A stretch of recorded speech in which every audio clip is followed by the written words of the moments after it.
मेरा नाम मोहन है और मेरी पत्नी का नाम राधिका है। हम लोग बहुत ही ज्यादा गरीब थे।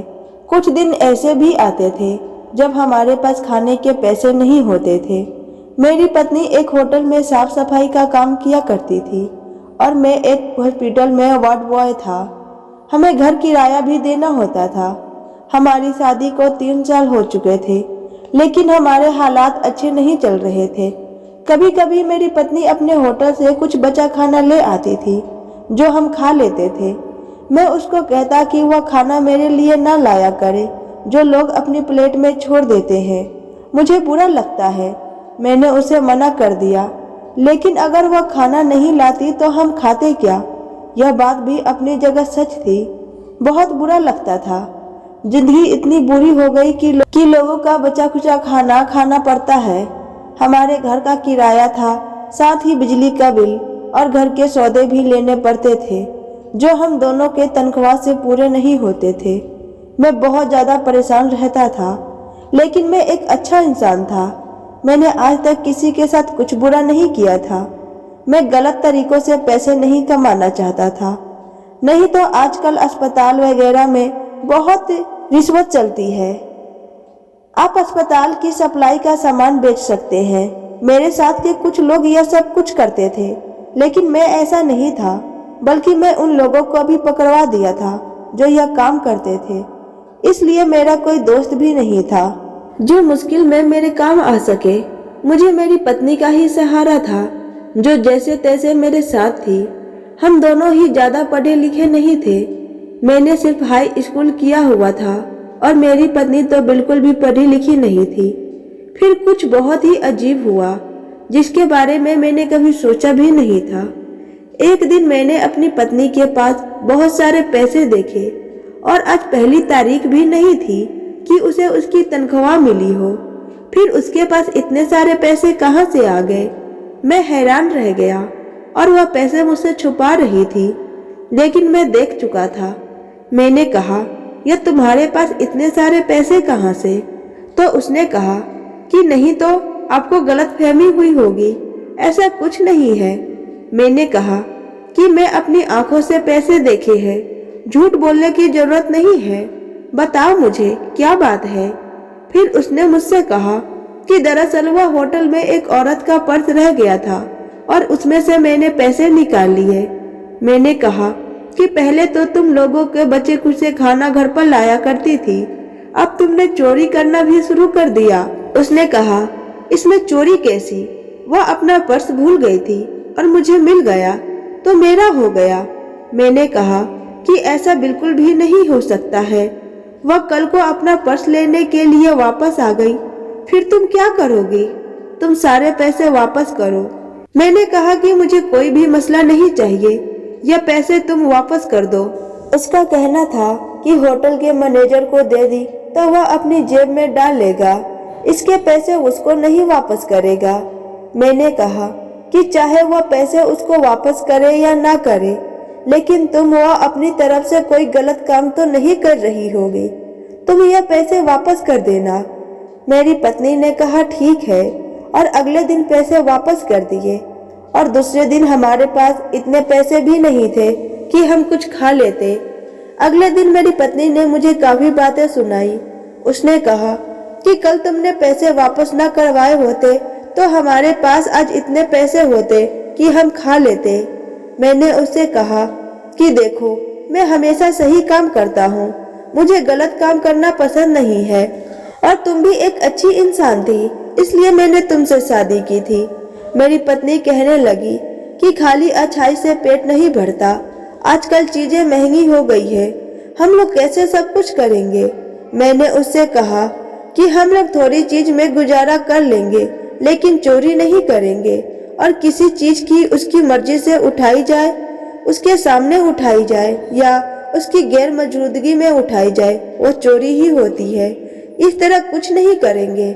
मेरी पत्नी को जब से मैंने यह सब बात कही थी, तब से वह मुझसे बहुत ज्यादा गुस्से में थी और मेरे साथ ठीक तरह से बोल भी नहीं रही थी, लेकिन मुझे कोई परवाह नहीं थी। मुझे पता था कि वह खुद ही ठीक हो जाएगी, क्योंकि हराम के पैसे आपको कभी भी फायदा नहीं देते हैं। वह आपके लिए कोई ना कोई मुसीबत ही लेकर आते हैं। हमारे हालात बहुत खराब थे क्योंकि महीने की आखिरी तारीख चल रही थी। इसलिए मेरी पत्नी मुझे रोज ताना देती थी कि घर का किराया भी देना है। वह पैसे भगवान की तरफ से मिले थे। हो सकता है भगवान हमारी मदद के लिए भेजे हो, लेकिन आप ऐसी बातों को नहीं समझते। आप तो बस सच्चाई के पुजारी हैं। जाइए, चाहे जहां से पैसे लेकर आइए, क्योंकि मुझे भूख लगी है और मुझे खाना खाना है। मुझे लगता था कि मेरी पत्नी मेरी बात मान जाएगी, लेकिन कुछ दिन बाद मैं फिर से उसको कोई चीज छुपाते हुए देखा। जब उसने मुझे देखा तो कहने लगी कि ऐसा कुछ नहीं है और बात को बदल दिया। उसके बाद वह अचानक से मेरे साथ ठीक से बर्ताव करने लगी, जबकि काफी दिन से उसने मुझसे ठीक से पुकारा भी नहीं था। मेरे पास इतना समय भी नहीं होता था। शायद औरतों को पता होता है कि मर्द को किस तरह अपनी बातों में लाना है। एक दिन मेरी पत्नी ने मुझे एक चीज दिखाई। उसने कहा कि मैं यह चीज लेना चाहती हूँ। वह एक बहुत ही प्यारी अलमारी थी। मैंने उससे कहा कि उसकी कीमत बहुत ज्यादा है, हम नहीं ले सकते। तुम एक ऐसी चीज क्यों देखती हो जो हम खरीद नहीं सकते? उसने कहा कि खरीद नहीं सकते तो इसका मतलब हम यह देख भी नहीं सकते। मुझे अलमारी बहुत पसंद है। मैंने कहा ठीक है, जिस दिन पैसे होंगे उस दिन मैं तुम्हारे लिए खरीद लूंगा। लेकिन मुझे पता था कि इतने पैसे हमारे पास नहीं होंगे। और फिर मेरी पत्नी खामोश हो गई। एक हफ्ते बाद मैं यह देखकर दंग रह गया कि उसने वह अलमारी खरीद ली थी और वह हमारे घर में भी आ चुकी थी। वह बहुत ज्यादा खुश थी और अलमारी को साफ करके उसमें कपड़े रख रही थी। मैंने कहा कि यह कहाँ से ले लिया तुमने? यह तो बहुत महंगी थी। उसने कहा कि मेरी एक दोस्त ने मुझे खरीद कर दिया है क्योंकि मेरा जन्मदिन आने वाला है। मैंने अपनी पत्नी के आंखों में देखा और फिर कहा कि तुम मुझे पागल बना रही हो। तुम्हारा जन्मदिन तो 3 महीने बाद है। मेरी पत्नी थोड़ी सी घबरा गई और फिर उसने कहा कि हाँ, तो मेरी वह दोस्त बाहर के मुल्क जा रही है। 3 महीने बाद वह यहाँ पर नहीं होगी, इसलिए उसने पहले ही मुझे मेरा गिफ्ट दे दिया। वह मेरी बहुत अच्छी दोस्त है। मैं हैरान था कि आजकल इतने तो कोई भी अच्छा नहीं है कि इतना महंगा तोहफा दे दे। फिर मेरी पत्नी की यह दोस्त अचानक कहाँ से आ गई? मेरी पत्नी कहती थी कि मैं तो साफ सफाई का काम करती हूँ, इसलिए मुझे कोई भी दोस्ती नहीं करता है। और जो मेरे पुराने दोस्त थे वो भी मुझसे नाराज हो गए हैं। उन्होंने भी मेरा साथ उठना बैठना बंद कर दिया है। और अब मेरी पत्नी का यह कहना था कि एक नई दोस्त है जो बहुत ही अच्छी है, जिसको इस बात से कोई फर्क नहीं पड़ता था कि वह क्या करती है। पत्नी की बातें और उसकी हरकतें मुझे बिल्कुल समझ नहीं आती थी। उसकी बातें अजीब होती थी। उसे तो यकीन करना दिल नहीं करता था। उसकी बात का कोई जवाब नहीं होता था। मैंने कहा कि ठीक है, अगर तुम्हारी दोस्त ने दी है तो, क्योंकि मुझे यह भी अच्छे से पता था कि मेरी पत्नी के पास इतने पैसे कहाँ से आएंगे।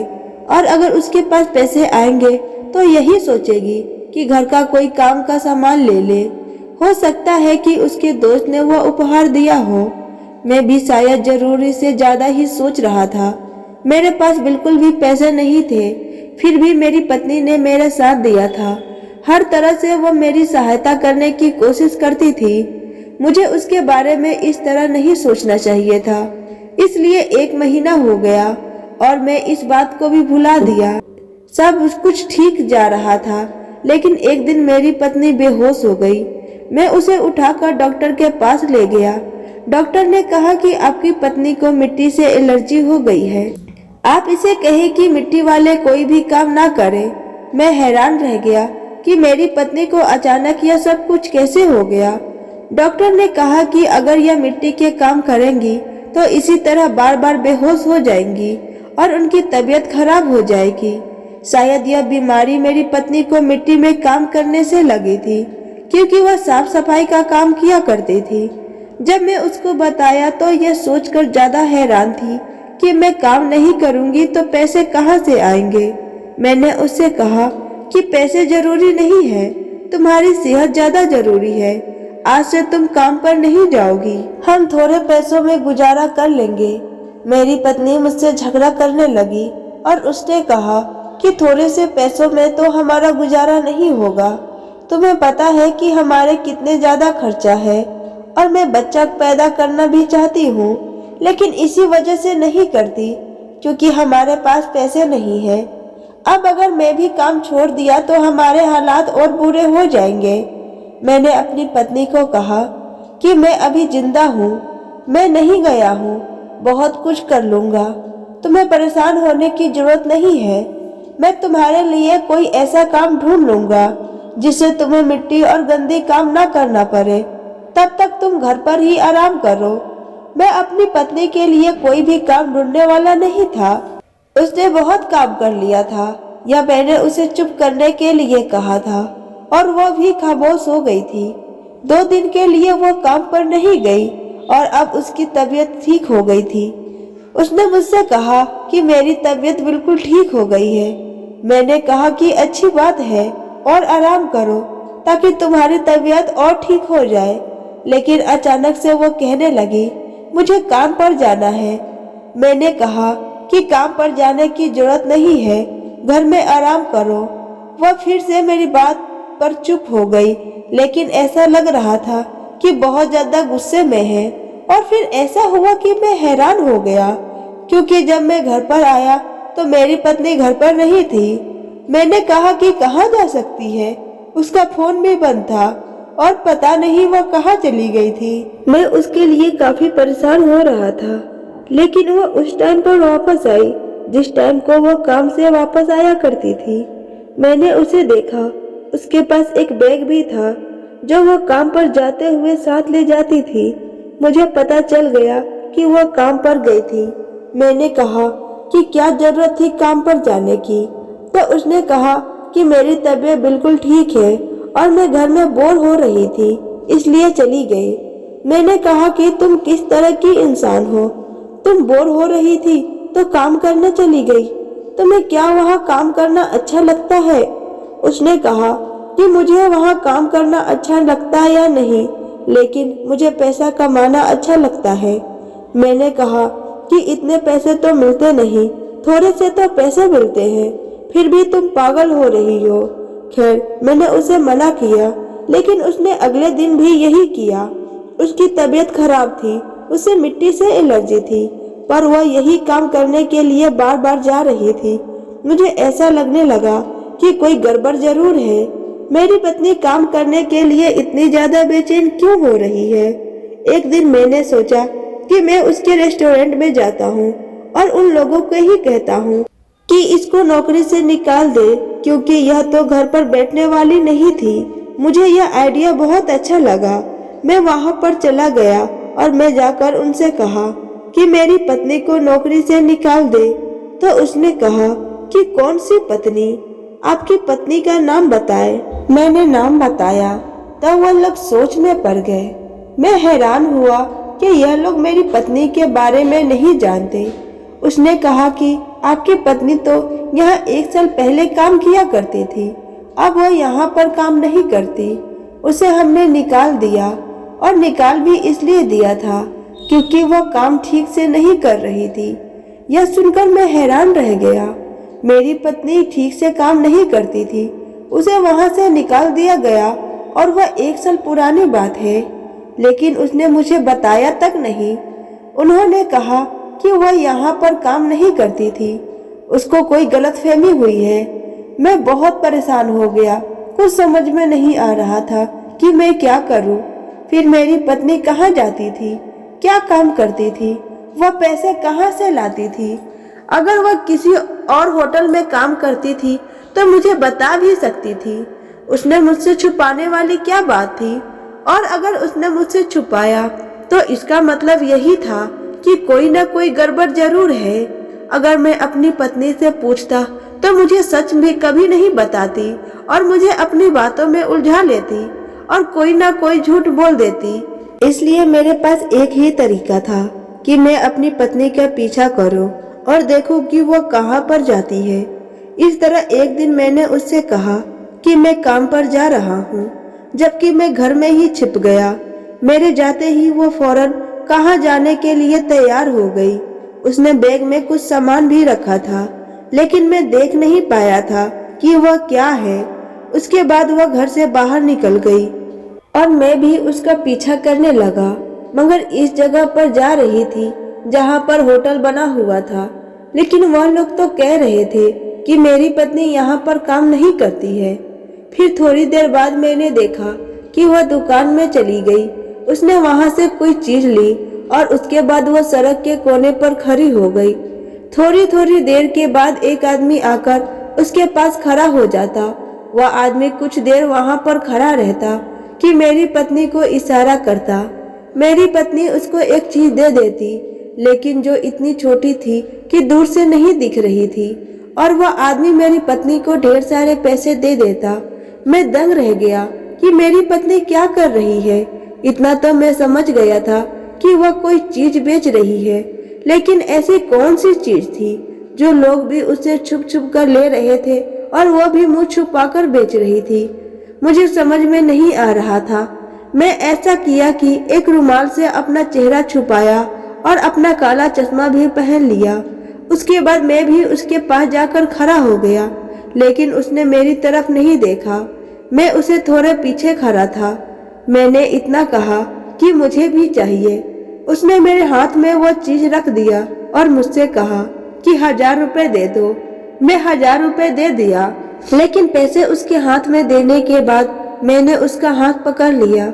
वह हैरान होकर मेरी तरफ देखने लगी कि यह मेरा हाथ किसने पकड़ लिया। मैंने चेहरे से रुमाल हटा दिया। वह मुझे देखकर दंग रह गई थी और बहुत ज्यादा परेशान हो गई। मैंने कहा कि क्या कर रही हो तुम यहाँ पर, और उसका कोई जवाब नहीं आ रहा था। उसके पास कोई भी बात ही नहीं थी। मैंने कहा सीधा यहाँ से चुपचाप मेरे साथ चलो। वो चुपचाप घर आ गई और मैंने उससे पूछा कि यह सब क्या कर रही हो तुम। मैं बहुत ज्यादा परेशान था, क्योंकि जो चीज मेरे हाथ में थी वह कुछ और नहीं बल्कि एक नशा वाली चीज थी। वह ड्रग्स था। मेरी पत्नी गैर कानूनी तरीके से ड्रग्स का धंधा कर रही थी, और अभी तो उसे सड़क पर खड़े होकर उसे मिट्टी की एलर्जी हुई थी, क्योंकि सड़क पर साइड पर एक बिल्डिंग बन रही थी। मेरी पत्नी बुरी तरह रोने लगी। उसने कहा कि मुझे नौकरी से निकाल दिया गया। मैंने वहां पर चोरी करने की कोशिश की थी। उसके बाद मुझे कुछ समझ में नहीं आ रहा था कि मैं क्या करूं। मैं अपनी पत्नी को कहा कि वह यह सामान वापस करके आए और दोबारा इस तरह का कोई काम न करे। यह ऐसी चीज है जिसको खाकर लोग अपनी सेहत और जिंदगी बर्बाद कर लेते हैं, और तुम ऐसी चीज को बेचती हो। तुम्हें शर्म आनी चाहिए। अगर तुम्हें यह काम नहीं छोड़ा तो मैं तुम्हें छोड़ दूंगा। मेरी पत्नी परेशान हो गई। उसने कहा कि मैं यह काम छोड़ दूंगी, और उसने ऐसा ही किया। उसने मुझसे माफी मांगी और मैंने उससे कहा कि मैं तुम्हें माफ तो कर रहा हूँ, लेकिन दोबारा अगर तुम मुझे इस तरह की किसी बात का पता चला तो मैं तुम्हें छोड़ दूंगा। मुझे लगता था कि मेरी पत्नी दोबारा ऐसा नहीं करेगी। उसके बाद उसने ऐसा किया भी नहीं। वह यह सब इसलिए कर रही थी कि हम गरीब थे, लेकिन उसके बाद से मैंने उस पर नज़र भी रखा था। उसने जो भी किया बहुत गलत किया। अपना भविष्य संभालने के चक्कर में और जल्दी अमीर होने के चक्कर में लोगों की ज़िंदगी तबाह की। फिर मैंने उसे समझाया कि यही नशा अगर कोई औरत मुझे दे, इस नशे में मुझे लगाए, तो तेरे दिल पर क्या गुजरेगी। इसमें से कितने ऐसे लोग होंगे जिनके छोटे छोटे बच्चे होंगे। कितने लोग ऐसे होंगे जो अकेले कमाने वाले होंगे। सिर्फ उन्हीं की कमाई से घर चलता होगा, और इस तरह तुम्हारी वजह से वह अपनी वो कमाई इस गलत काम में लगा रहे हो, और उनके बच्चे या उनके माँ बाप खाने को तरस रहे हो। सोचो तुम्हें कितनी बद्दुआएं मिलेगी। क्या तुम्हें जिंदगी भर सुकून मिल सकता है? इसलिए अपने कल को अच्छा करने के लिए किसी के भविष्य बर्बाद ना करो। अपनी जिंदगी को अच्छा बनाने के लिए किसी की जिंदगी में कांटे ना भरो। ऐसा करने से जिंदगी में कभी भी सुकून हासिल नहीं कर सकते, बल्कि आप जैसा किसी के साथ करेंगे कल वैसा ही आपके साथ होगा। तो दोस्तों, कैसी लगी आपको मेरी आज की कहानी? अगर वीडियो अच्छी लगी हो तो वीडियो को लाइक करें, शेयर करें और कमेंट बॉक्स में अपनी राय बताएं। चैनल को सब्सक्राइब करना ना भूलें। तो मिलते हैं एक और नई कहानी के साथ। वीडियो को पूरा देखने के लिए आपका बहुत बहुत धन्यवाद।